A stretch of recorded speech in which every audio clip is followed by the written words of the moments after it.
के साथ जिस तरह का व्यवहार हो रहा है और वहाँ से निकलकर एक लड़की आई है और उसने ये इल्ज़ाम लगाया है, उसने अपनी आपबीती बताई है कि वहाँ पर जिस तरीके से लड़कियों को रखा जा रहा है, 300 लड़कियाँ हैं वहाँ पर, जिसमें 100 जो हैं वो मानसिक रूप से थोड़ा कमज़ोर हैं।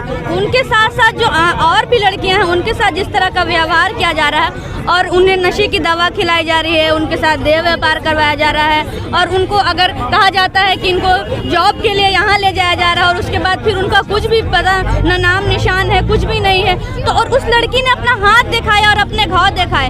इस पर सरकार को एक्शन लेना चाहिए, वहाँ पर उसके खिलाफ उसके लिए FIR दर्ज करना चाहिए। तो ऐसा कुछ भी नहीं किया गया और उल्टा क्या किया गया, उस लड़की पर ही लांछन लगाया गया, उस लड़की के बारे में ही उल्टी सीधी बातें कही गई और बाज़ाब्ता विभाग के द्वारा ये बातें की गई। ये जो है ये सोचने वाली बात है कि अगर एक लड़की अपने बात को रखती है, वो इतनी हिम्मत करती है और वो अपनी बात को रखती है, तो उल्टा उसके ऊपर लांछन लगा करके उसको दागदार बना करके ऐसा किया जाता है हमेशा कि लड़की डर जाएगी। लेकिन जब उसने हिम्मत की है तो हम भी उनके साथ खड़े हैं और उनका साथ देने के लिए हम लोग आज यहाँ पर रोड पर आए। जी, सरकार से ये चाहते हैं कि सरकार को अब तक इस पर कार्रवाई कर लेनी चाहिए थी। वो वंदना गुप्ता वहाँ बैठी हैं, वो वहाँ कैसे बैठ सकती हैं? सरकार ने अभी तक उस पर कोई भी कार्रवाई, clean chit, direct clean chit दे दिया, जबकि सुप्रीम कोर्ट ने इस पर जो है उन्होंने संज्ञान लिया। ये बहुत बड़ी बात है और ये सही बात है। तो हम जो है वो हमेशा लड़ाई लड़ते हैं। मुजफ्फरपुर जो कांड हुआ था उस पर भी हम महिला संगठनों ने पुरजोर विरोध भी किया था और उसके लिए हमने आवाज़ भी उठाई थी और यहाँ तक करके हम लोगों ने पर्सनली जा करके हम लोगों ने पिटीशन भी दायर किया था और उस पर जो हमारी बिहार महिला समाज की जो है निवेदिता जी, उन्होंने पिटीशन दायर किया था और उस पर कार्रवाई भी हुई। तो हम ये जो प्रदर्शन है इसको हम और जोर शोर से करेंगे और हर गली हर मोहल्ले से महिलाएं बाहर आएंगी और अपने इंसाफ के लिए वो लड़ेंगी। पूर्व IPS अमिताभ दास जी ने साफ तौर पे कहा कि मंत्रियों को लड़कियां सप्लाई की जाती है, इस पर आपका क्या कहना है? ये तो वो लोग जब खुद अंदर से ही ये बातें आ रही है और उस लड़की ने खुद भी कहा है, नाम तो किसी का हम नहीं जानते, लेकिन उसने खुद कहा है कि हम लोगों को, अब मुजफ्फरपुर कांड में भी ऐसा सामने आया था।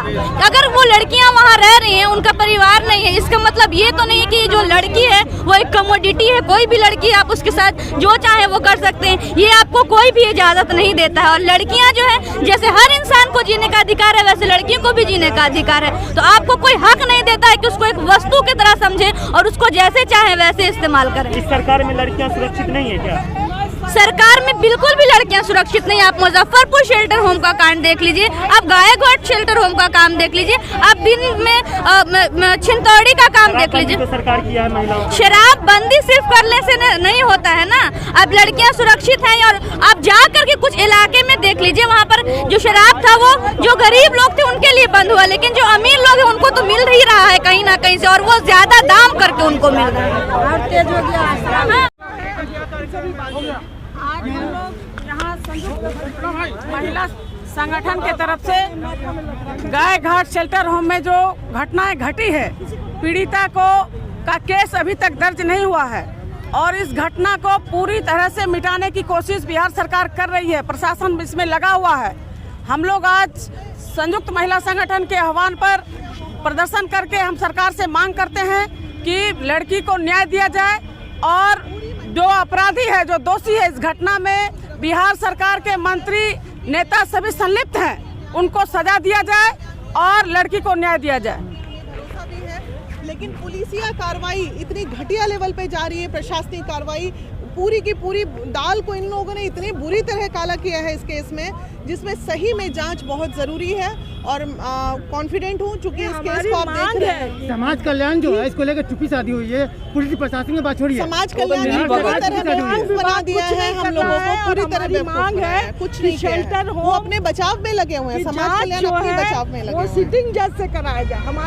हमने 10 मांग दिए रिलीज में कि शेल्टर होम की जाँच सिटिंग जज से कराया जाए। हम लोग ये मांग कर रहे हैं, कल्याण विभाग ने जो सबसे गलत काम किया कि उसने उस लड़की की पहचान बाहर की। आगे जब तक की सरकार नहीं सुनती है, केस दर्ज नहीं होता है, लड़की का बयान नहीं लेती है, लड़की को न्याय नहीं मिलता है, हम लोग संयुक्त महिला संगठन मिलकर के इस घटना के दोषियों को सजा दिलाने के लिए लगातार आंदोलन करेंगे।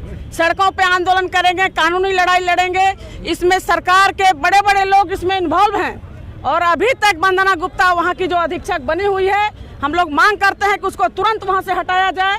और इस घटना में आप लोग कह रही है बड़े बड़े लोग इन्वॉल्व हैं, आप लोगों के अनुसार कौन कौन लोग इन्वॉल्व है, कुछ आप बता हम लोग सरकार इसी है ना, हम लोग जांच ये चूंकि लड़की का बयान है, लड़की ने बयान दिया है और वो लड़की उस शेल्टर होम से बाहर निकली है, इसलिए हम लोग किसी का नाम नहीं जानते हैं। हम तो इसीलिए कह रहे हैं कि आप इसकी निष्पक्ष जांच करवाइए और इसकी निष्पक्षता तभी हो पाएगी जब ये कोर्ट के अधीन हो, क्योंकि समाज कल्याण विभाग ने जिस तरीके से शुरुआत में बयान दिया वो जाहिर कर रहा है कि वो लड़की को ही बदनाम करने की कोशिश की गई है, वो अपने बचाव में दे रहे हैं। लगातार मैम आनंद थाना में क्लीन चिट दे दी गई है और इसके बाद जो गांधी मैदान में जो घटना हुआ है उसी का न्याय दिलाने में हम लोग यहाँ सहयोग मांगने आए हैं। गांधी मैदान में क्या घटना हुआ? वो मतलब गाय घाट में जी हाँ, उसी के विषय में आए हैं। जी क्या बोलना है, बोलिए। एक IPS अधिकारी का एक बयान आया है कि लड़कियों को IPS का बोलना है कि मंत्री को लड़कियां सप्लाई की जाती है। हाँ हुआ। क्या कहना है आपको? देखिए, इस पर हमको कहना है कि इसके पहले मुजफ्फरपुर में घटना घटी थी।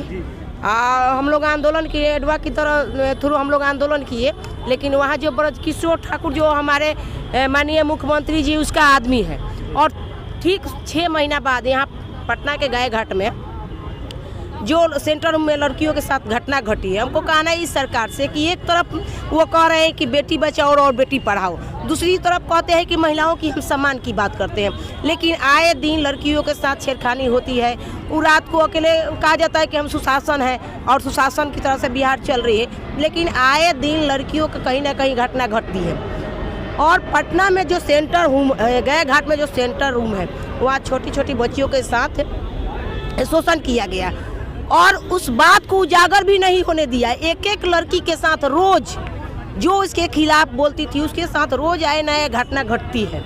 वह जब कोर्ट गई, जब हम लोगों के कोर्ट में बयान आया, एक लड़की हिम्मत बना के अपना कोर्ट गई, जब बयान आया तब हम लोग के जानकारी मिली तो हम लोग आंदोलन पर उतरे हुए हैं। अगर गाय घाट की सेंटर होम में जो भी कर्मी उसके साथ गलत किया है, शोषण किया है, तो अगर उनको गिरफ्तारी नहीं होती, उनकी सजा नहीं होती है, तो अभी तो हम लोग संगठन की द्वारा 4 संगठन हम लोग मिलके आंदोलन किए हैं। इससे भी बड़ी पूरे बिहार में हम आंदोलन करने जा रहे हैं। मेरा नाम है गीता सागर और एडवा के महासचिव हूँ। एक बात बोलते हैं, जिस तरह से एक IPS के द्वारा पूर्व